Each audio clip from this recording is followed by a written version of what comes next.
ওয়াকফ বিল বাতিলের দাবিতে এবার পশ্চিম মেদিনীপুর জেলার দাসপুরে মিছিল। দাসপুরের বৈকুণ্ঠপুর থেকে দাসপুর বাসস্ট্যান্ড পর্যন্ত মিছিলটি অনুষ্ঠিত হয়। এই মিছিলে কয়েক হাজার মুসলিম সম্প্রদায়ের মানুষ পা মেলান। মিছিলকে সুষ্ঠুভাবে সম্পন্ন করতে দাসপুর থানার পক্ষ থেকে কড়া পুলিশি পাহারার ব্যবস্থা করা হয়।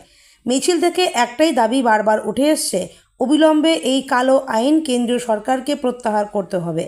মুসলিম সম্প্রদায়ের বিভিন্ন সম্পত্তি কেন্দ্রীয় সরকার এই কালো আইনের মধ্য দিয়ে ছিনিয়ে নিতে চাইছে। এই আইন প্রত্যাহার না করা হলে আমরা বৃহত্তর আন্দোলনে নামব বলে জানান মুসলিম সম্প্রদায়ের মানুষজন। মুসলমানদের বিরুদ্ধে কালো বিলকে জ্বালিয়ে দাও। নারায়ে তাকবীর, নারায়ে রিসালাত। এই সংরক্ষণের নামে মোদী সরকার চাইছে যে আমাদের সম্পত্তিকে নিজে লুণ্ঠন করে এক প্রকার ব্যক্তি আছে, বড় ব্যক্তি, তাদের হাতে তুলে দেওয়া। সেটা আপনারা জানেন। আজকে কবরস্থান বিক্রি করবে আদবানি বা আপনার আদানি,